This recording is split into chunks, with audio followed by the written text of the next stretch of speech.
How y'all doing, ladies and gentlemen? Pieces and blessings upon all my Akhis and all my sisters out there. Welcome to Split Decision, episode 29, where Akhi is the past, present, and future pound for pound when it comes to debating.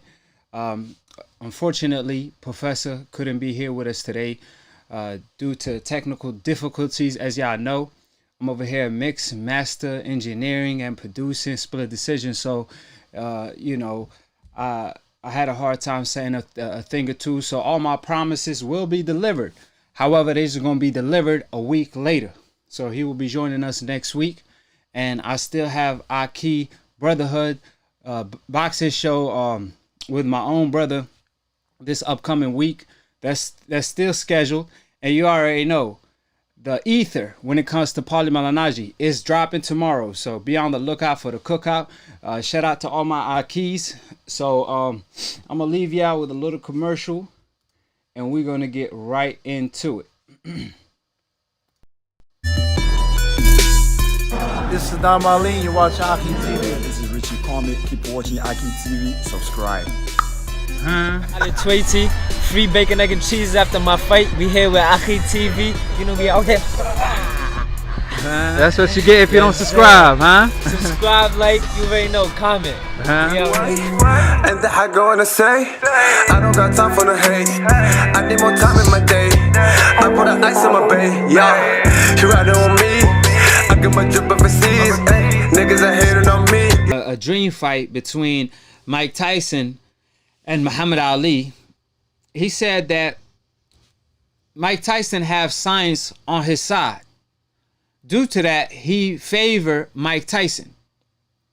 It's quite interesting because it's the era of Muhammad Ali heavyweight. The heavyweights were ranked as the cruiserweights of Mike Tyson era. So Muhammad Ali wouldn't have been fully pledged heavyweight, Joshua said. So let's say we bulk up Muhammad Ali up and put size and strength to him. I truly believe Mike Tyson would have won. So you think Muhammad Ali, if even after he bulks up, he will still lose? That's interesting. Oh, man. Well, I don't know. At the end of the day, I think Muhammad Ali wins it hands down. And, of course, I think Muhammad Ali the greatest. I think he the greatest heavyweight of all time and the greatest fighter of all time, period. Of course, on that list of the top 5 greatest fighters of all time, I got Muhammad Ali, Sugar Ray Robinson, Floyd Mayweather, Sugar Ray Leonard, Roy Jones. One of those fighters on that list is Roy Jones. And like I told y'all, I mean, at the end of the day, or at least the night, Roy Jones didn't have the best technique. But what made him special is how gifted he was. What made him special is he had that ish you can't teach. So even if he fights a fighter that has technique, they could have technique all they want, but Roy was smarter than them. Roy had that special gift that his hand speed, they can't see it coming. His foot speed. He was the most gifted fighter of all time. And I remember what Roy Jones said about Muhammad Ali. He said one time he sparred Muhammad Ali, and Muhammad Ali was just like, he was just jabbing him. And of course, that's after Muhammad Ali kind of had Perkinson. So Roy Jones, of course, he's not going all out. But he's just telling you an insight on his experience with Muhammad Ali. And he said while he was sparring Muhammad Ali froze him and controlled him with his jab alone. He took away his best weapon. I don't know what the hell that was because Roy Jones had all the weapons in the world. But what he trying to tell you is Muhammad Ali got that puzzle that you can't solve. You won't be able to put it together like puzzle because there's always one missing piece. And that one missing piece is either he have more heart than you. He wanted more. He willing to die for this. Or maybe the other puzzle is that he's smarter than you or he faster than you, whatever. That last piece of the puzzle, that's why you can't defeat Muhammad Ali. Muhammad Ali is the greatest for multiple reasons. He fought double standards in the sport. And he beat it. And he won the world over. Y'all think Deontay Wilder is hated like Muhammad Ali was? Hell no. You think Floyd Mayweather is hated like Muhammad Ali was? Muhammad Ali was speaking for his people. He was fighting for his rights and for his people. So he was pretty much hated. They wanted him to lose. They got him defeated. What I mean by that, at his best, they took away his prime years from him. So, what a lot of people don't know about Muhammad Ali is the fact that is how gifted he was.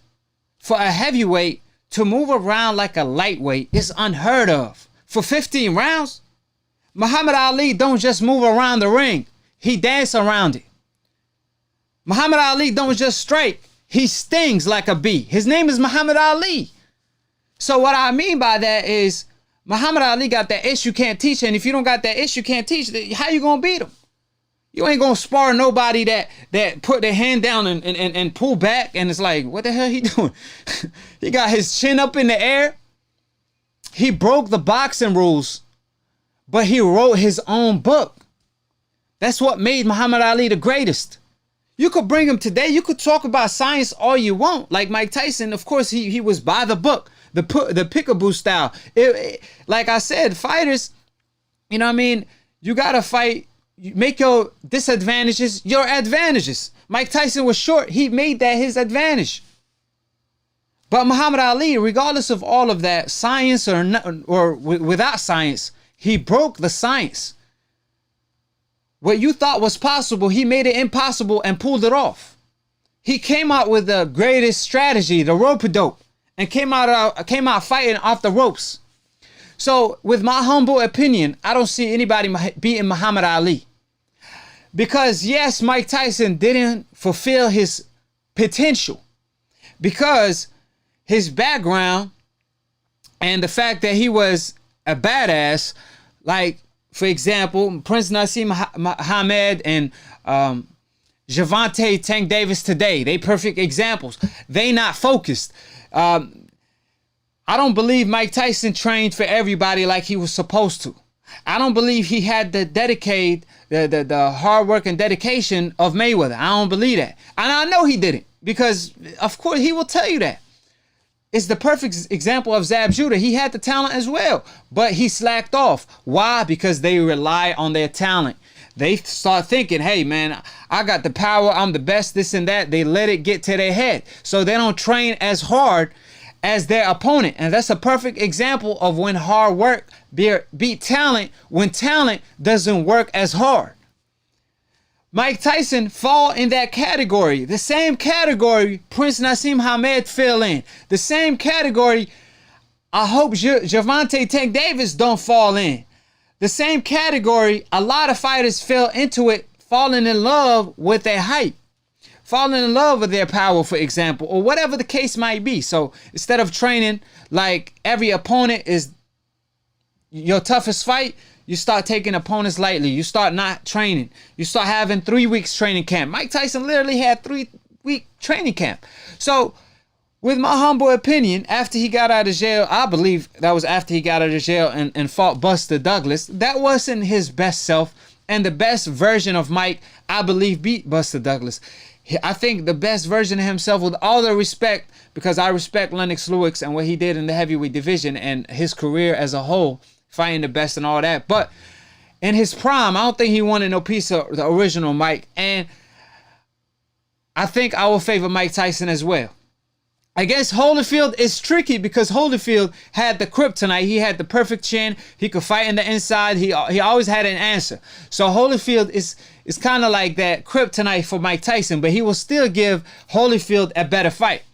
What I'm trying to say to you, yes, we never seen Mike Tyson fulfill his potential. But we never saw the best version of Muhammad Ali either. Because Muhammad Ali, the double standards of the sport defeated him. When they told him you have to go to Vietnam, and he stood up for a cause. And that's what made him the greatest inside and outside of the ring. Because he was willing to die and stand by his belief. Just like he was willing to die in the ring. And that's why Mike Tyson himself always say, ain't nobody could beat Muhammad Ali.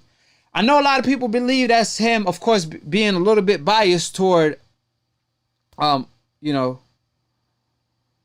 toward Muhammad Ali, but because he loved him, he got that love for him, and I know he do. Like I got the same love for Muhammad Ali, but at the end of the day, he knows and he saw things that people don't see. He got a boxer eye, so he sees things that people don't see.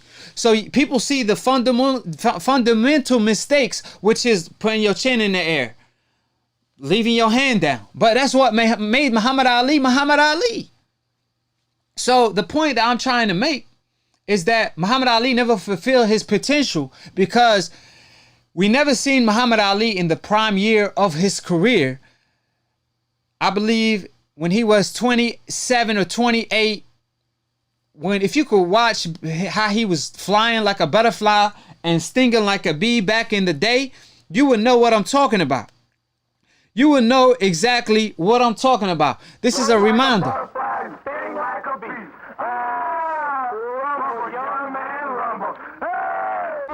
Hold it, you're not that pretty. I'm a bad man. Wait. I shook up the world. I shook up the world. I shook up the world.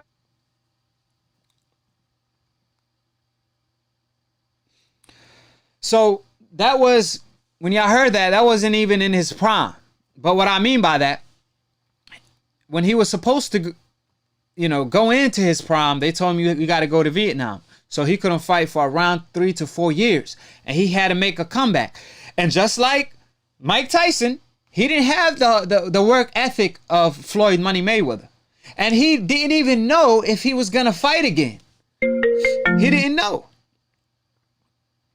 So what I'm trying to say is, due to that, he slacked off, gained a lot of weight, and went from being 208, 210 fight night to like 230 fight night, 220. You know what I mean? Like he kind of got heavier because he started carrying extra weight. He lost a lot of his reflexes. So he started relying on things that he didn't know he had, like great chin. He has the greatest chin of all time, in my humble opinion, him and Hagler. Because I remember in the 15th round when Joe Frazier dropped him with a left hook, the man got up in 2 seconds. What kind of chin is that? Like, who gets up in the 15th round after getting hit in the body like for 400 times and getting hit on the chin, blank, getting caught on the spot, on the money, and he got up in 2 seconds? Where do they do that at? So that's what I mean. Muhammad Ali had the stamina, had the chin, had the mind, had the legs, had the hands. He didn't even have a trainer. He was his own trainer. So even though he had 4 years where he was inactive and lost a lot of reflexes and had to rely on things that he didn't have, even with not his best version, the best second version of Muhammad Ali was before Vietnam. After Vietnam, that was his third best version. Before all of that, if he would have actually, tapped into his prime, I don't think he would have ever got beat. If I'm being honest with y'all. But like I said, the double standards defeated him. They did it. It was by design. So after he came back, a little heavier, lost reflexes, he still beat Joe Frazier, one of the greatest of all time. He still beat George Foreman, who was around the time when Muhammad Ali fought him 49-0 or 47-0 with like 43 to 45 knockout, undefeated. And when Muhammad Ali fought him, they were scared for his life. So you have to put these things in perspective when you talk about fights or dream fights. Because Muhammad Ali found a way to win, even with all these disadvantages. Mike Tyson, with all the respect, even though I know he didn't fulfill his potential, he didn't find a way to win. Even though I believe he knocked out Buster Douglas. They didn't count it. But against Holyfield or Lennox Lewis, he didn't find a way to win. He couldn't find a way to win due to the greatness of the fighters he was fighting. But Muhammad Ali always found a way to win. And I don't consider his last couple fights, that wasn't the same Muhammad Ali. And that's the reason he had Parkinson, is because he got hit in the brain too much. And the reason why Muhammad Ali felt the need of continuing his career was because of the Vietnam, not the Vietnam, excuse me. It was because of how popular he was. He could do more for the people as a champion, and he knew that. So he had to fight on. So that's why Muhammad Ali stayed in the boxing game too long. It was for a bigger purpose.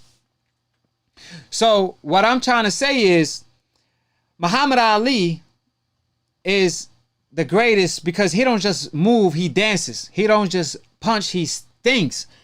Yes, Tyson is the bull, but Muhammad Ali is the matador. So he gonna come, like, you see this red glove? He gonna let you come and fake a target and then come with a counter. And yes, Mike Tyson hit hard, but when Muhammad Ali walking you to ish as a heavyweight and you don't see punches coming, he will turn to Mike. You could ask Sonny Liston. You could ask George Foreman. He fought the hardest puncher of all time, arguably George Foreman, and he knocked him out. He fought Sonny Liston, and he stopped him twice. When everybody thought he was just a loudmouth. So what I'm trying to say is people sleep on Muhammad Ali and what makes him the greatest. Y'all need to go and check out what Mike Tyson have to say about Muhammad Ali and why he says no one beats Muhammad Ali. Is because his mindset. He's willing to die in the ring. In the 14th round, in the Thriller in Manila, Muhammad Ali said that was the closest thing to death. And he still got up to continue. His trainer had to push him off. Like, that's what I mean. Like, I would have quit. You probably would too. A lot of fighters would have.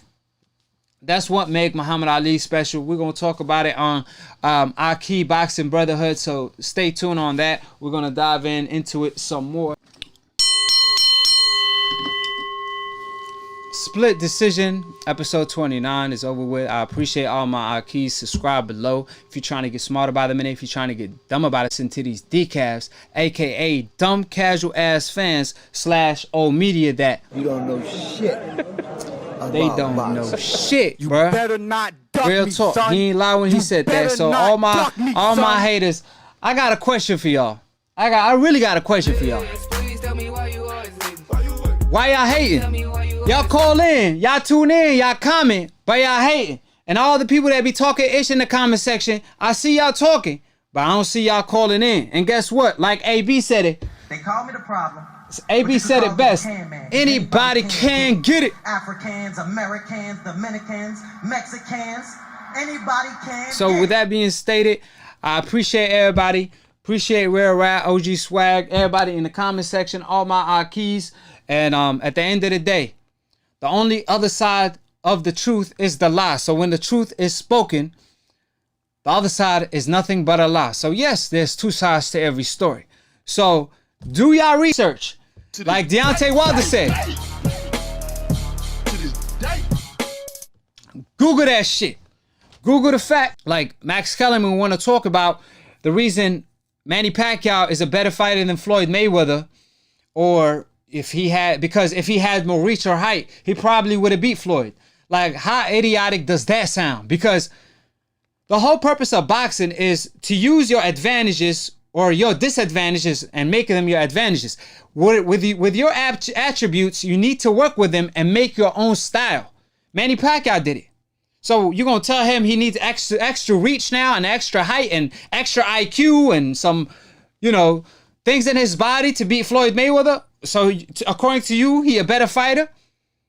So why they fought?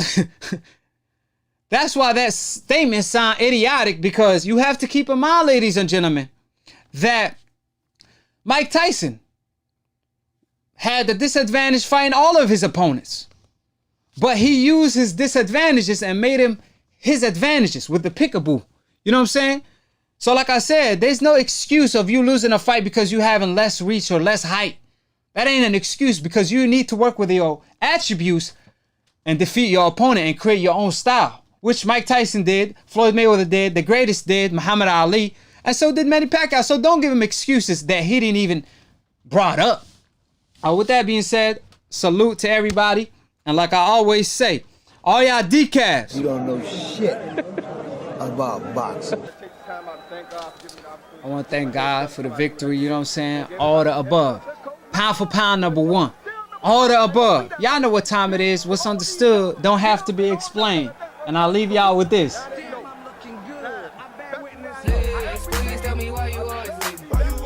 Please tell me why you always hating. Damn, I'm looking good. I bear witness, there's only one God, Allah, and Muhammad is his final messenger. That's what I said, Larry, on the Bungle fight. Thanking you. I was going to rip his heart out. I'm the best ever. I'm the most brutal and vicious and most ruthless champion there's ever been. There's no one can stop me. Lynx is a conqueror. No, I'm Alexander. He's no Alexander.